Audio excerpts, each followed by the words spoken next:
चाय से शुरू हुई थी सरकार और गाय पे अटक गई और विकास की मौसी 10 साल में रास्ते में भटक गई। अरे अभी तो शुरुआत है, ये तो ट्रेलर है, पिक्चर बाकी है। सर, इस देश के लोगों का यही है किस्सा कि जिसको जिताया वो राजा की तरह जाएगा और जिन्होंने जिताया वो फकीर की तरह। अरे उधर वाले, बता इसमें बुरा क्या है, हवा के 4 झोंके अगर इधर से भी गुजर जाए तो। नाउ कमिंग, ये बोलते हैं कि गाय हमारी माता है पर माँ की रक्षा करना इन्हें नहीं आता है।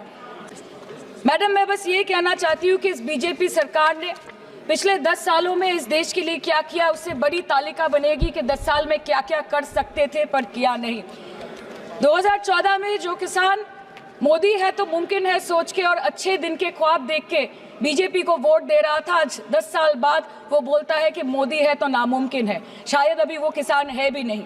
तो इसीलिए मैं बोलना चाहती हूँ कि समय बड़ा महत्वपूर्ण होता है अध्यक्ष महोदय और बड़ा बलवान। बंगाली में हम एक बात बोलते हैं कि समय गेले साधन होबे ना। इसका मतलब यही है कि अगर समय चला गया तो साधना नहीं होगी, अगर भक्त रूठ गए तो आराधना नहीं होगी। और 3 से 303 से 240 के आंकड़े बोलते हैं कि इस बार जो आप चले गए तो दोबारा लौटने की संभावना नहीं होगी। हमारे किसान अपनी मवेशी को, अपनी फसल को माँ की तरफ पूछते हैं, जिस खेत में वो हल चलाते हैं उस जमीन को नमन करते हैं। But does this major sector get support from the government? Sir, NEET के घोटाले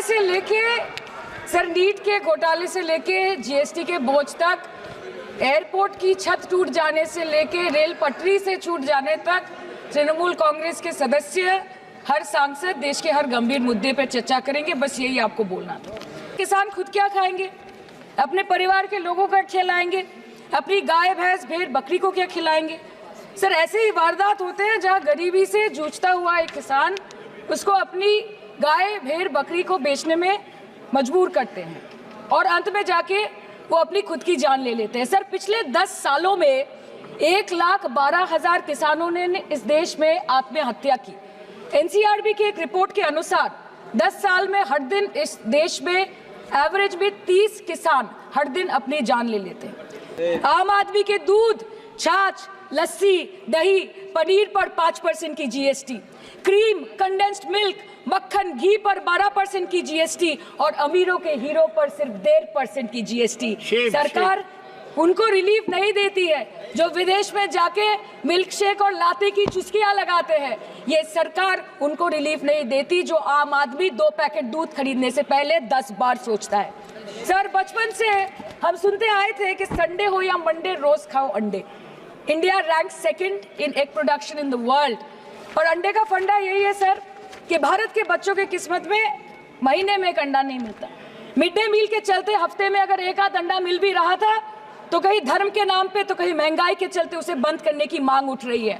sir, more than 50% children under the age of 5 suffer from chronic malnutrition in the country and roughly 17% children are underweight, and yet most BJP ruled states do not serve eggs in midday meal scheme. This is the example of Poshan Kal in India. Sir, चाय से शुरू हुई थी और गाय पर आ गई सरकार। 10 साल में विकास की मूसी रास्ता भटक गई। नमस्कार दोस्तों, संसद का शीतकालीन सत्र चालू है। हंगामे के साथ देश का सत्ता पक्ष और विपक्ष पूरी जोरों शोरों से, पूरी तैयारियों से संसद में अपने अपने मुद्दों को रख रहा है। ऐसे में विपक्ष भी पीछे नहीं है। विपक्ष जो है वो सरकार की नाकामियों को गिनाते हुए उन पर सीधे तौर पर तंज कसते नजर आ रहा है। ऐसे में ये वीडियो टीएमसी की सांसद सयानी घोष का काफ़ी वायरल हुआ है, जिसमें उन्होंने विकास की मूसी रास्ता भटक गई ये कहकर मोदी सरकार पर तंज कसा है। बीजेपी पर तंज कसते हुए वो कह रही हैं कि सरकार ने चाय से शुरू किया था और वो गाय पर आकर अटक गई। 10 साल में विकास की मूसी रास्ता भटक गई। ये बोलते हुए उन्होंने कहा कि वो बोलते थे कि गाय हमारी माता है लेकिन माँ की रक्षा करना इन्हें नहीं आता है। इस देश के लोगों का यही एक किस्सा है, जिसको जिताया वो राजा की तरह जाएगा और जिन्होंने जिताया वो फकीर की तरह जाएगा।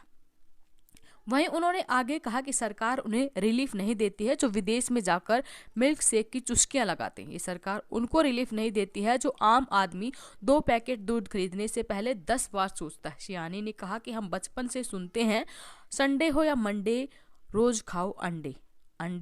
अंडे का तो फंडा ही यही है सर। भारत के बच्चों की किस्मत में महीने में 1 अंडा भी नहीं मिलता है। तो अपने भाषण में इन्होंने महंगाई, बेरोजगारी और गौ माता या फिर महिलाओं के प्रति इन्होंने आवाज उठाई है। देश के जो हालात हैं उनको यहाँ पर उन्होंने एक व्यंग्य भरे स्वर में प्रकट किया है। आपका इनके बारे में क्या कहना है? वीडियो के कमेंट बॉक्स में अपनी राय जरूर दें। ऐसे ही दबंग भाषण के साथ आपके सामने हम आते रहेंगे, इसलिए आपसे रिक्वेस्ट है, आपने अभी तक चैनल को सब्सक्राइब नहीं किया है इसे सब्सक्राइब कर लें और वीडियो अपने साथी दोस्तों के साथ जरूर शेयर करें। धन्यवाद। जय हिंद, जय भारत।